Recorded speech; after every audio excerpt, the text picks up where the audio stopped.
नारायण नारायण नारायण नारायण।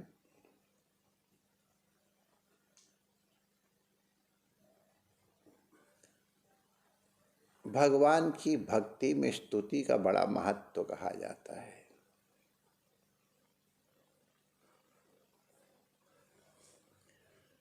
स्तुति का मतलब होता है मोटा मोटा मान प्रशंसा। तो जब प्रशंसा की जाती है तो फिर खूब बढ़ा चढ़ा के की जाती है, उसको प्रशंसा कहते हैं। अब जैसे वो भूषण कहते हैं, इंद्रजीमि जम पर बाढ़ सुवम पर रावण सदम पर रघुकुल राज हैं इत्यादि। जैसे तो वो कहाँ कहाँ उपमा शिवाजी की दे रहे हैं। परमात्मा से देवताओं से मिला देते हैं। तो अर्थवाद का उस अर्थवाद को सुन करके प्रसन्न होते हैं। शिवाजी ने उनको बहुत दिया, होता ही था, स्तोत्रम कस्य न तोषय। लेकिन शिवाजी का एक सीमित राज्य था, उनकी एक सीमित सामर्थ्य थी, उनके एक सीमित गुण थे। उनका बढ़ा चढ़ा के वर्णन किया जा सकता है। मैंने शिवाजी का नाम भी आप और कोई नाम ले सकते हैं। शिवाजी का स्मरण करना तो, इतने बड़े भक्त, इतने बड़े राष्ट्र प्रेमी, धर्म प्रेमी, उनका स्मरण करना तो उत्तम ही है। तो स्तुति, अब चाटुकार लोग तो न जाने क्या क्या करते हैं, अब वो बात छोड़। लेकिन भगवान की स्तुति कैसे की जाएगी भाई? जिनकी स्तुति, उनकी तो सीमित गुण हैं। कोई सीमित धन वाला, कोई सीमित शक्ति वाला, कोई सीमित सामर्थ्य वाला, कोई सीमित इत्यादि। इंद्र भी है तो उसकी भी सीमा है। लेकिन भगवान तो असीम है, उनका ऐश्वर्य असीम है, उनका वैभव असीम है, उनकी श्री असीम है, उनकी सामर्थ्य असीम है, उनकी करुणा असीम है, उनका अनुग्रह असीम है, उनका स्वरूप असीम है।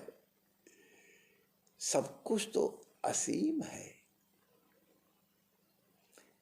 काहे का वर्णन करोगे? भगवान के ऐश्वर्य का वर्णन कोई कर सकता है? अनंत ऐश्वर्य। भगवान के रूप का कोई वर्णन कर सकता है? अलम सौंदर्य कोटि कंदर्प दर्प दमन। ये कोटि माने अनंत है, कोटि माने करोड़ मत समझ लेना। अनंत कामदेव भी उनके रूप की तुलना में कुछ नहीं है। तो क्या स्तुति करोगे? वो तो स्तुति न हो करके जो तुम्हारा बोलना है वो अनंत के बारे में तुम कुछ बोलोगे तो ससीम बोलोगे। तुम ससीम, तुम्हारी वाणी की सामर्थ्य ससीम, तुम्हारी बुद्धि ससीम, और कहने का सामर्थ्य भी ससीम। तो उस असीम का वर्णन कैसे करोगे? एक छोटे बच्चे से पूछो कि तुम्हारे पिताजी कितने बड़े हैं, वो बेचारा 1.5 फुट का बच्चा है, उछल कर इतने बड़े।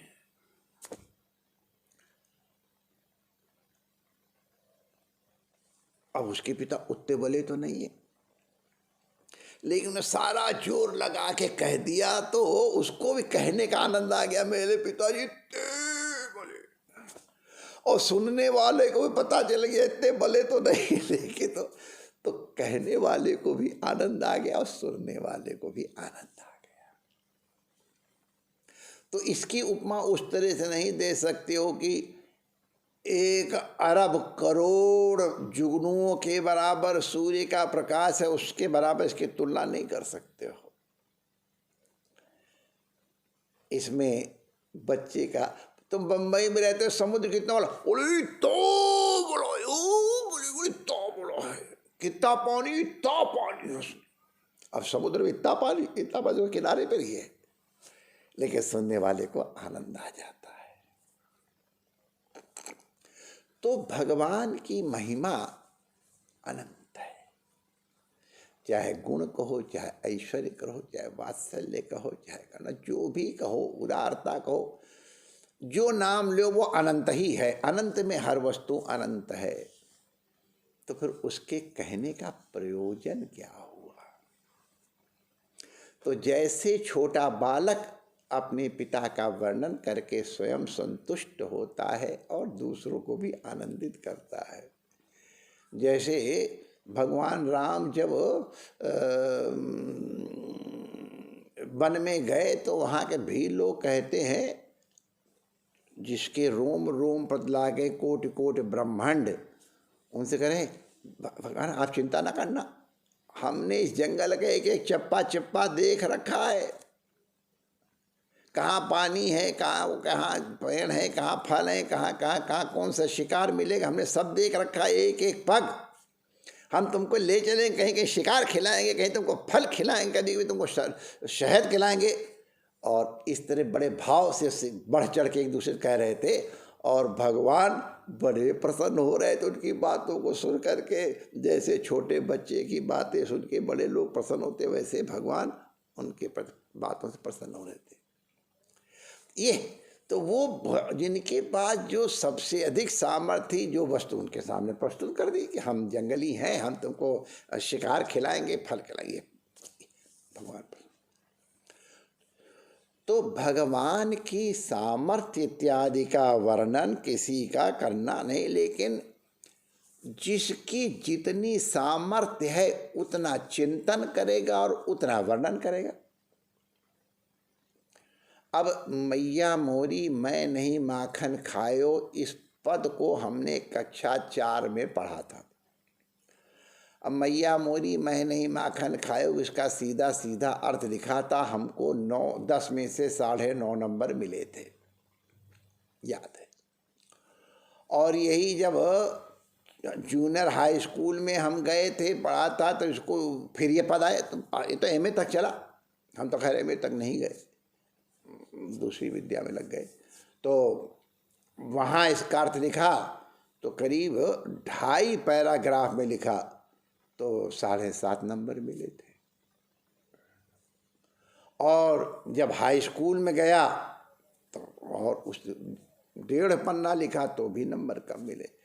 इसके बाद तो फिर हम दूसरी लाइन में चले गए, तो फिर थोड़ा उतना अवसर नहीं मिला। तो तात्पर्य क्या है? मैया मोरी मैं नहीं माखन खायो, इसको प्राइमरी का बच्चा भी पढ़ता अर्थ लगाता है, इसको जूनियर हाई स्कूल का भी पढ़ता अर्थ लगाता, हाई स्कूल वाला भी पढ़ता लगाता, इंटर वाला भी, और ग्रेजुएशन वाला और पोस्ट ग्रेजुएशन वाले भी लगाते ही होंगे, अर्थ आता होगा जरूर परीक्षा में। न जाने इसमें क्या क्या रूप और क्या क्या सब लगाते होंगे, अलंकार सबका चिंतन करते होंगे, और उनके प्रोफेसर भी होंगे। फिर उसमें कोई सूरदास के विशेषज्ञ भी होंगे, जो एक एक पद के हमारे अब पता नहीं हमको अगर ठीक से याद है कि नहीं याद है, हमारे मेरी भव बाधा हरो राधा नागरी सोए, जातन की झाई पड़े श्याम हरित द्युत होए।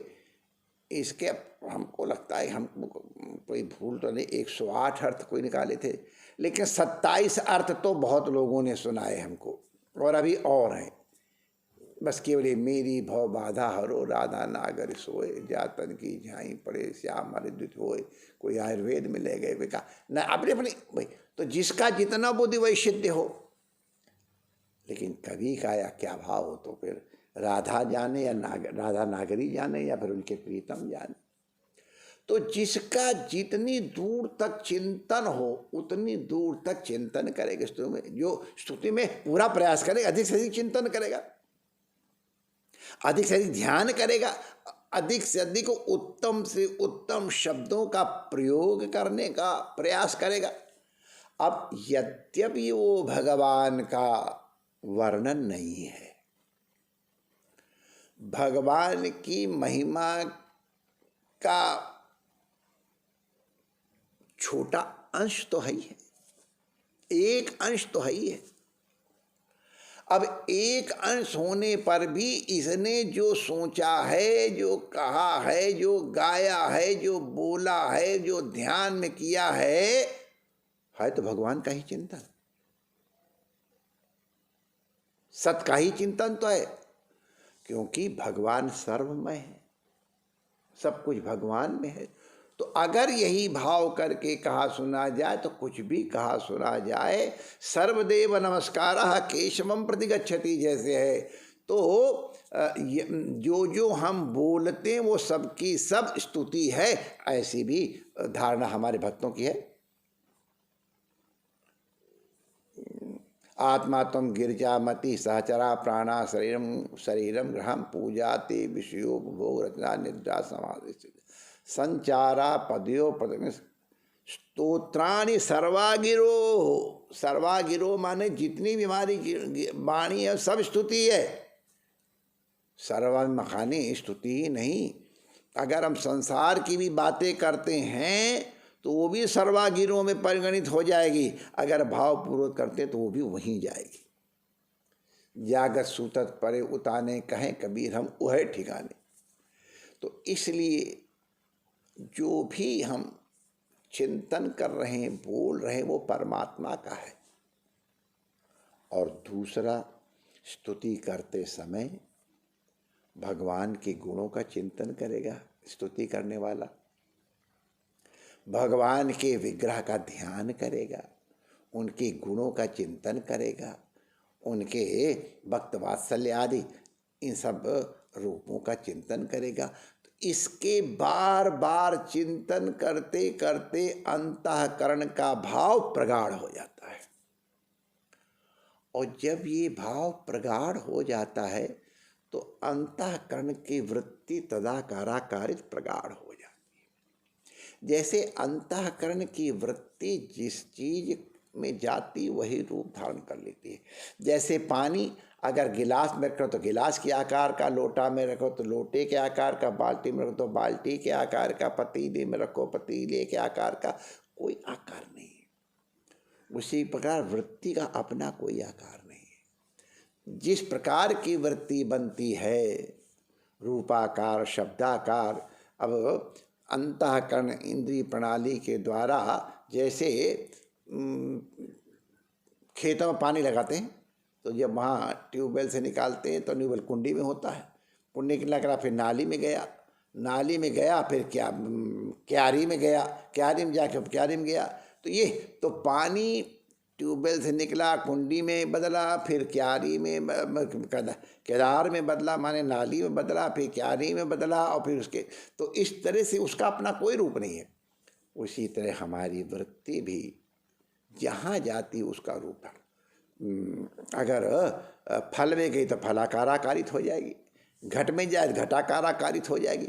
उसी तरह अगर भगवान में जाएगी तो भगवदाकाराकारित हो जाएगी, भगवान के रूपाकाराकारित हो जाएगी, भगवान के गुणाकाराकारित हो जाएगी। तो वृत्ति बार बार भगवदाकाराकारित होने के कारण प्रगाढ़ हो जाती है, अंतःकरण भगवद रूप हो जाता है। और जब अंतःकरण भगवद रूप हो जाता है तो भगवद रूप अंतःकरण इंद्रिय के द्वारा बाहर जाता भी है। तो हर चीज़ को, जैसे सावन के अंधे को हरा ही हरा दिखाई पड़ता है, वैसे ही भगवान के भक्त को हर जगह भगवान ही दिखाई पड़ते हैं। ये जरूरी नहीं कि विग्रह में दिखाई पड़े हो तो अच्छा ही है, संतों में दिखाई पड़े, मनुष्यों में दिखाई पड़े, अरे नहीं, हमारे यहाँ तो कुत्ते में भगवान दिखाई पड़े और उसके लिए रोटी, अरे सूखी मत खाओ, गले में फंसे, घी का कटोरा लेके दौड़े, ये वास्तविक। तो जिसका अंतःकरण भगवदाकाराकारित हो गया है उसको सर्वत्र भगवत दर्शन ही होते हैं, और यही स्थिति भगत तक पहुंचा देती है जो भक्ति का परम लाभ है। जय श्री कृष्ण।